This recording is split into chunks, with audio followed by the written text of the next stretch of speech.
My job is, or at least was, working for a low-budget storage company.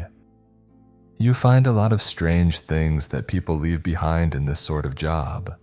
Mostly junk, sometimes valuables. Occasionally, my company, Tidy Storage, would do an auction for things people left behind. But mostly they would not bother. Instead, it would be my job to go in and clear out the abandoned units and get them ready for the next customer. It was a decent living, at least until the last week, when I found that damn radio. I had just arrived at work to start my shift. I walked up to the front gate and entered the code out of habit. When nothing happened, I groaned, remembering the electronic gate was broken, and I was not sure when or if it would be fixed. I fumbled for the old key I had been given and unlocked the adjacent gate and stepped into the storage facility. The large padlock slipped off and clattered to the ground as the gate swung open with hinges as rusty as the rest of the dilapidated facility. I laughed briefly when I considered the company's name. Tidy Storage indeed. I guessed that since our prices were dirt cheap, it was the only thing that saved whatever meager business this place eked out. I was not even sure if there were other employees here or if it was just me and the lot manager named Tim, who never seemed to be around. I slipped the key back into my pocket and moved along. I found the building desolate as always. My footsteps were hollow in the quiet. It was a world of peeling paint, faded numbers, and bolts so old they flaked red onto the ground. As I walked along toward the unit I was looking for, my boots managed to find every crevice and fracture. The concrete was old and weary. Like many things in the rundown place, I wondered if it would ever be fixed. I kept a steady pace. My shift had just started and I was in no rush. I did find myself wishing it had not been so quiet. The sound of isolation, the echo of nothing except my own footsteps, was disquieting. I was annoyed at myself for forgetting to charge my headphones, as I realized that the lonely ambience would likely be my only companion that day, unless I happened upon an actual person. The small circuit I walked revealed more of the storage units. Rust bloomed like a disease, spreading from corners and hinges. The numbers, once bold and bright, now faded. Looking at the degradation, I was glad that I had a recent tetanus shot. I still could not believe people would be desperate enough to even use this place to store whatever junk they couldn't live without. I guess I couldn't say much. I had to work in this mess after all. When I had started working here, I had thought the solitude might be nice. Yet now I found myself bored and slightly lonesome. Nothing stirring except the cold wind outside and the thoughts in my head. I walked deeper into the facility looking at a nearby unit. I was close. It was into the 100s, so I was almost to my destination. The rows of storage units stretched out in long corridors. Size was the one thing that this place did not skimp on. Though it was tedious walking the grounds sometimes, the units stood shoulder to shoulder, monotonously watching me as I walked between them. Then I came upon Unit 113. It had a note left by Tim, the lot manager, and indicated that this one was past the last notice for the owner to pay or clear out before we took possession. I managed to force upon the door, which was slightly stuck ever after unlocking it. Even in the gloom of the flickering overhead bulb, I could see how thoroughly someone had made a mess of the place. Debris littered the floor. Papers lay torn or trampled or water warped into crisp waves. A pattern was drawn on the wall, likely some kind of graffiti. I rubbed a finger over it and relaxed when I realized it was chalk and not paint, easier to clean up. The more I looked around, the clearer it became that I'd stumbled upon someone's obsession. Old books were stacked along the walls of the unit and falling out of crumbling boxes. The spines of the books bore weird titles and strange symbols that looked like something out of the occult. Their dusty fragrance coated the air, blending with the metallic tang of metal and wires strewn about like the aftermath of an explosion. Bits of brass and rusted tools caught the overhead's sickly light. It seemed as if whoever was using the unit had been building or repairing something. At least they were before it was just left abandoned. I found the clash between the weird books, odd chalk symbols, and the metal scrap rather jarring. I might have been overthinking it, but it was stranger than usual. Most units filled up slowly, at a pace that their owners never admitted was trash. But not this one. Not when scattered across the room were papers with hastily scribbled notes and diagrams, tapestries of ideas pinned haphazardly to the walls. With a floor littered with open books, their pages marked with frantic underlines and exclamation points. Whoever had used this space had been driven by an almost manic sense of purpose, evident in the chaotic yet intentional arrangement of every item. I took a closer look at the weird outline. The lines of chalk had tracked like footprints across the walls and floor. Diagrams wove among the chaos, haunting like disembodied veins. Lines dissected the walls, racing and looping before coming to blunt ends. Strings of symbols strayed into forgotten corners. There was a symmetry to them, a rhythm that made me wonder if they'd been left behind to be found. Near the far wall, I stumbled onto an arrangement that looked less haphazard than the rest. Some of the books had been opened and left like cracked doors, a circled pattern showing through from one page to the next. I paused over it, my own breath loud in the stale air. A high-pitched tone pricked at me from somewhere above, then vanished just as quickly. I stood perfectly still, waiting for it to come again, almost wishing it would. But there was nothing except the rattle of the faulty light and the drum of my own heart. The whole room vibrated with an unsettling silence, the kind that made it impossible to think clearly. I could not explain why, but something about how everything was left here felt wrong. When I navigated through the towers of boxes, my eyes fixed on what lay in the center of the storage unit, an antique radio. It looked like someone had brought the thing straight from the 1940s. The thing was perched atop an old end table, laying there like it was afraid I wouldn't see it. Even from across the room, I could tell how strangely new it looked. Shiny mahogany and glass, free from the layers of grime and rot that smothered everything else. I couldn't believe someone would leave that thing behind. Whoever had used Unit 113 must have been a little eccentric. The strange drawings, books, and radio made it seem like maybe they were a conspiracy theorist or something. Whoever they were, they had lost it all now. It seemed strange that they would go through all the effort to put all this here and then just abandon it. And now it was my job to clean up the mess. I felt certain there was an interesting story behind the markings in books, but mostly the pristine radio. There was something about its placement, the care with which it had been left, that piqued my interest. I told myself I should get the dolly and start carting the boxes of books out first. Yet I was too intrigued by the radio. I had to find out if it still worked, and if it did, see what it might be worth. I reached out to touch the dial and turn it on, and the radio vibrated with a weird anticipation. The odd feedback was strange. I brushed it off, and when I finally twisted the knobs, the speakers gave a pop and filled the air with static, louder than I expected and more urgent than I was ready for. I was about to turn off the device again, overwhelmed by the incessant white noise, but it finally picked up a signal. And the signal had a voice. It was no voice I had ever heard. It cracked in bursts, atonal and discordant, like the air was filled with bees. But as I drew it in, it got sharper. Less of a fuzz and more of a buzz. Less of a buzz and more of a plea. I pressed my ear close, so close I felt the hairs stand at attention. I had thought the static was deafening, but I was wrong. The clarity was worse. "Please, help."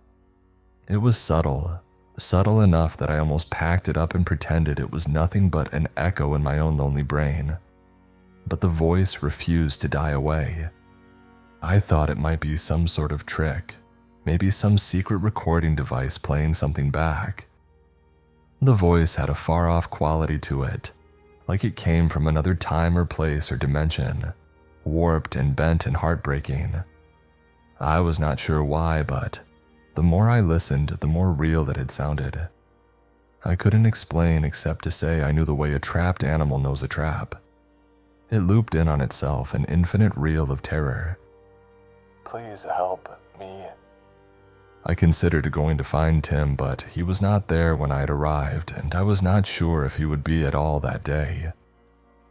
I thought about taking the strange radio to the police and seeing if they knew what to do. But something about the appeal of the voice compelled me to listen, like it was meant for me specifically and I alone could help. After all, there was no one else who could hear. No one else I could tell who would take it seriously. No one else but the radio and me buzzing along in awful harmony. What was I supposed to do to help? And just who was I trying to help? I sat with my head in my hands and listened until I was too disturbed to listen anymore. I switched the radio off and the daze I was in broke. I stepped out of the storage unit to catch my breath. After a few moments, I composed myself and went back inside. I had to try and find out what was going on. I switched the radio back on.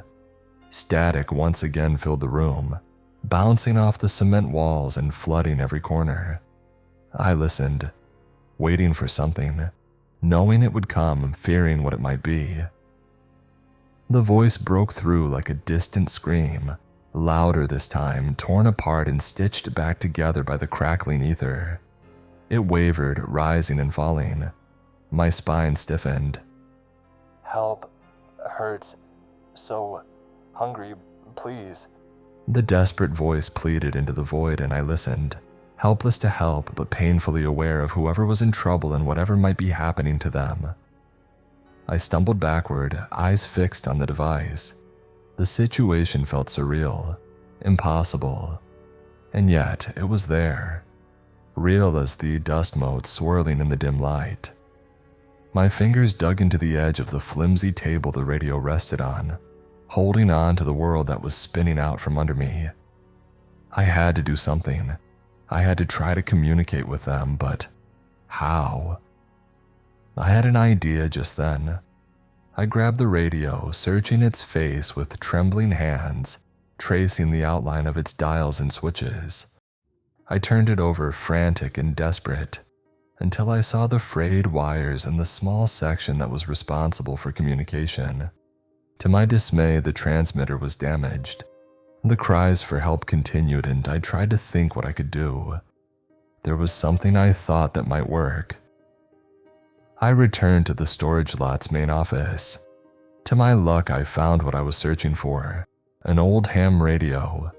It was an old thing, battered and stained with grease, a relic of another time. Its knobs worn smooth, its faceplate scratched with the history of years gone by. Though the radio itself would not turn on, the transmitter looked intact, so I set about my work. I needed to understand, I needed to help. I needed to know who was calling and where they were. My hands moved with a purpose I barely recognized, setting up a workspace in the crowded storage unit. I had found a small toolbox mostly used for repairs on the lot. I pried it open, rummaging through mismatched sockets and forgotten screwdrivers, pulling out the few items I needed to begin. Some other components like wire cutters were scavenged from Unit 113 itself, though most of the discarded bits in there were useless for my work. The work took a while. I was well versed in restoring electronics, but not with things that were quite this old. Though an odd kind of peace descended, eerie and consuming as I lost myself in the repair. The world outside faded, shrinking to just the size of the radio and the size of the task at hand. I stripped the old wires and replaced them, careful not to pull too hard too fast. Time slipped by unnoticed, marked only by the flickering bulb and the soft thud of my heart. The sound from the radio was gone after turning it off to repair. Yet the quiet felt worse, almost unbearably so. The absence of the voice drove me forward with an urgency I could not shake.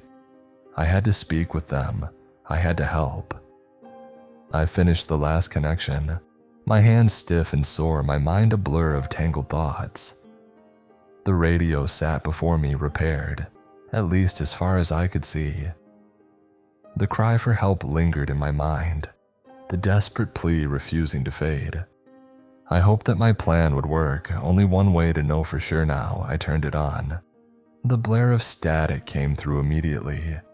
The connection sounded bad and I almost shut it off again, thinking that I might have made it worse. Just as I was about to lose hope, the voice crept through, growing inside the noise, becoming human by slow degrees. "Help, anyone, please." The voice, the same desperate plea, reaching through layers of interference. It was a specter, thin and distorted, almost lost in the wall of static, but there, unmistakably there. The voice ebbed and flowed, swelling in strength only to break apart and dissolve into the relentless sea of sound. "Help, it hurts me. I'm here, all gone. They left." They sounded desperate, and I had the means to try and help now. I picked up the newly repaired transmitter and attempted to respond. "Hello, who is there? How can I help?" The static grew quieter somehow. A long pause made me consider if it had worked after all. Before I could try and repeat myself, I heard the voice again. The static finally lessened, revealing a voice that now seemed somehow clearer, more focused. It trembled with what I could only interpret as relief. Me, you actually hear me." The voice sounded feminine now, though strained and thin, as if speaking required tremendous effort. "Thank you. Thought no one ever find me." I leaned closer to the transmitter, my pulse quickening. "Yes, I hear you. Where are you? Who are you?" "I don't know where am anymore." The voice cracked, dissolving momentarily into static before returning, clearer than it had ever been before. "It's dark. So dark I've been trapped in this place for so long, I don't even know how long." "How did you end up there and where is it? Were you kidnapped? Let me know so I can send help," I asked, my voice barely above a whisper. The radio hissed and popped in response. "No, I found something in the books, a doorway, a way through." Her words came faster now, more desperate. "I thought I was so clever. I thought I'd discovered something no one else had. But it was waiting for me." "What was waiting? Who are you?" I pressed the transmitter harder, as if physical pressure could somehow strengthen our tenuous connection. "My name is Rebecca. I rented this unit to study. It was the only place that was safe. The books, the symbols, they're all part of something bigger." The static swelled momentarily, drowning her words before receding again. "There's a hunger here in this place between places. It feeds on us, on essence. Help me. I'm fading." I looked around at the chalk markings with new understanding. They weren't random at all. They formed a pattern, a diagram, a door. "How can I help you? What do I need to do?" The urgency in my voice surprised even me. I could barely believe this was all happening. Yet the impossibility of the situation did little to dull my desire to help. The radio fell silent for so long I thought I'd lost her. Then, softer than before. "The ritual. You need to reverse it. The book with the red binding on the far wall. Page 43. My eyes scanned the chaos until I spotted it.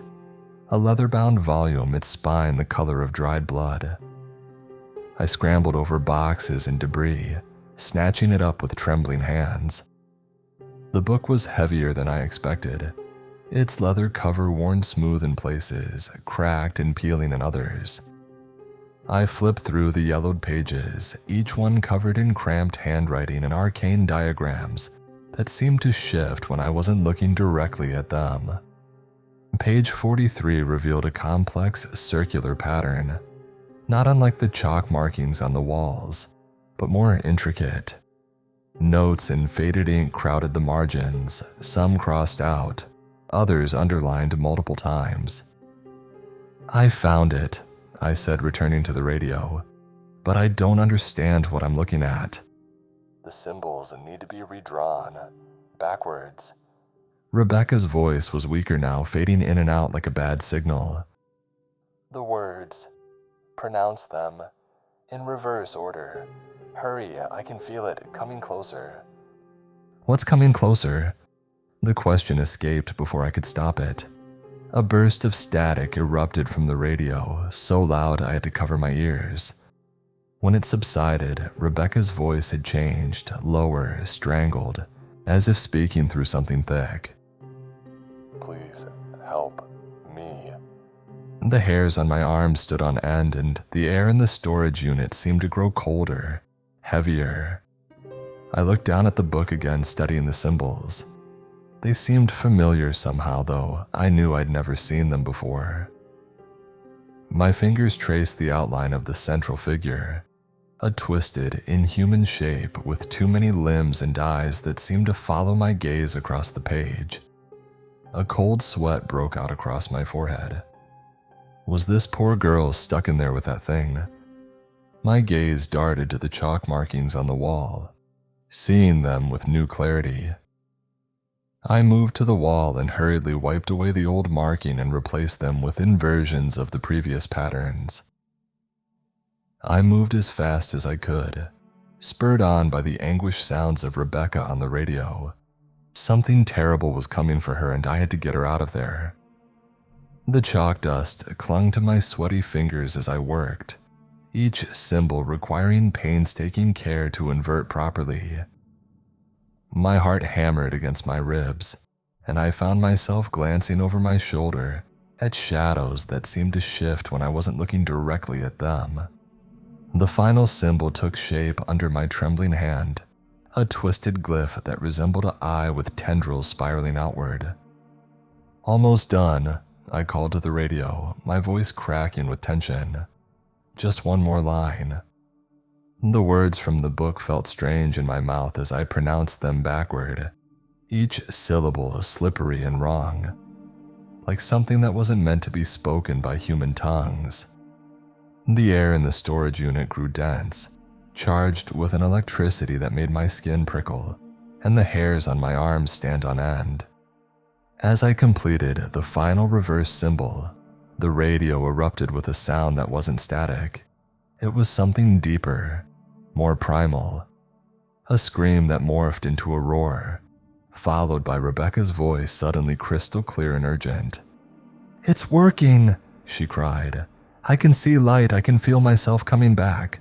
Please don't stop now, I need to get out of here."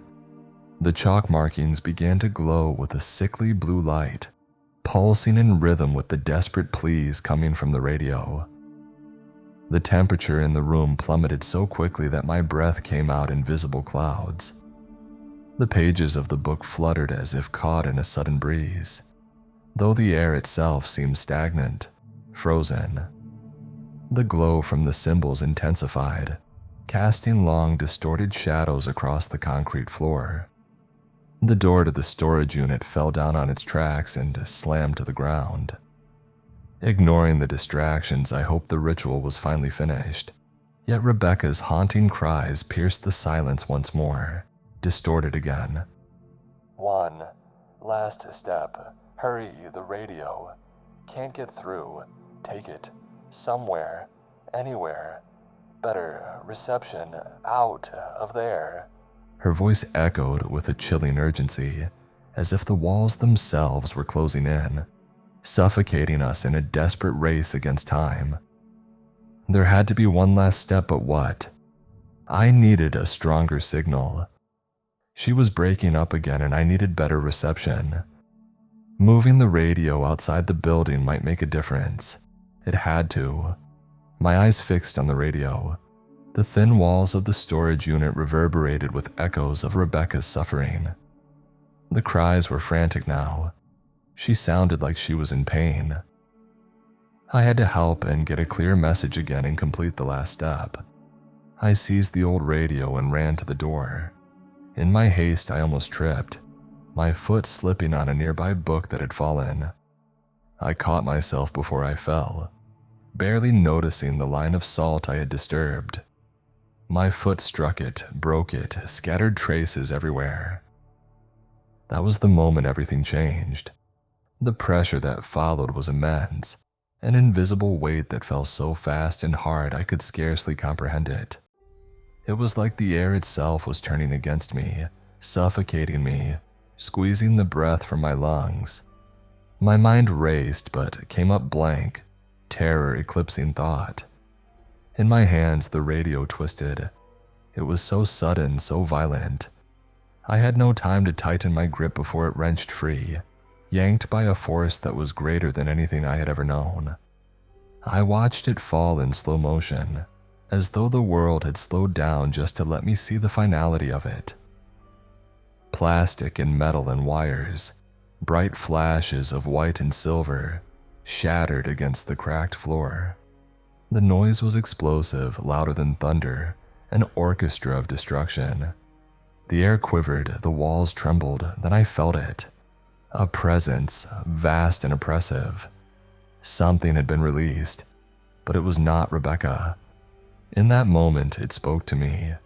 Not words, but a terrible buzzing feeling.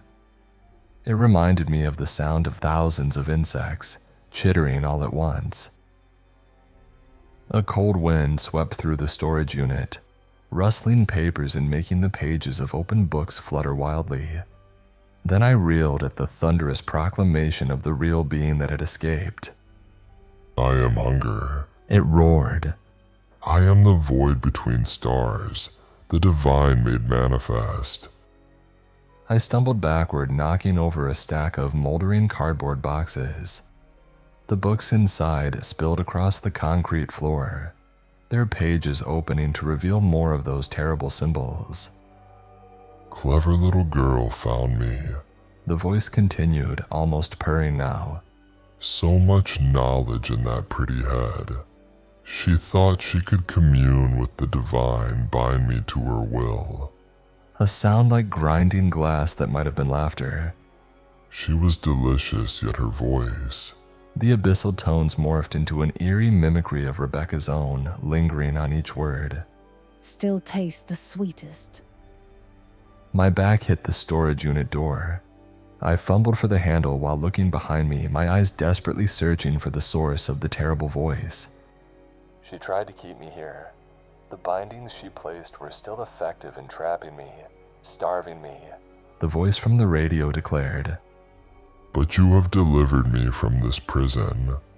My limbs were heavy and my thoughts sluggish. Frost formed on the metal walls as the temperature plummeted. I tried to speak, but terror froze my tongue. I recalled the instructions to reverse the chalk markings, the odd vocalizations, taking the radio out, breaking the salt line. My stomach churned with the realization of my mistake. The ritual was never meant to free Rebecca, it had freed the thing that had killed her. The haunting voice rang out once more. I thank you for freeing me, little thing. The reward for your service and my deliverance is your life. For now at least, I am sure I will see you again. Soon. The words coiled around me, leaving me frozen, haunted, and hollow. The presence in the room was gone in the next instant. I couldn't move, I couldn't breathe. The world stood still, and all I could hear was that whisper, echoing over and over until it was the only thing left in my mind. The silence closed in on my mind as well. and I was alone. I stood in the doorway, burdened by the awful knowledge of what I had set loose upon the world. The shattered radio lay in pieces, a stark testament to my failure. I replayed every moment in my mind, each memory sharp and unforgiving. The enormity of what I had done settled over me like a suffocating fog. Since that day, nothing else has happened. I abandoned my position at tidy storage without explanation, silently slipping into obscurity. There's a monstrous presence lurking somewhere now. Whatever it is, it knows me, and I'm acutely aware that my fleeting respite will soon crumble. I'm left to this solitary vigil, tormented by fear of what has been set loose. Let this account serve as my warning. Sometimes a cry for help is best left unanswered.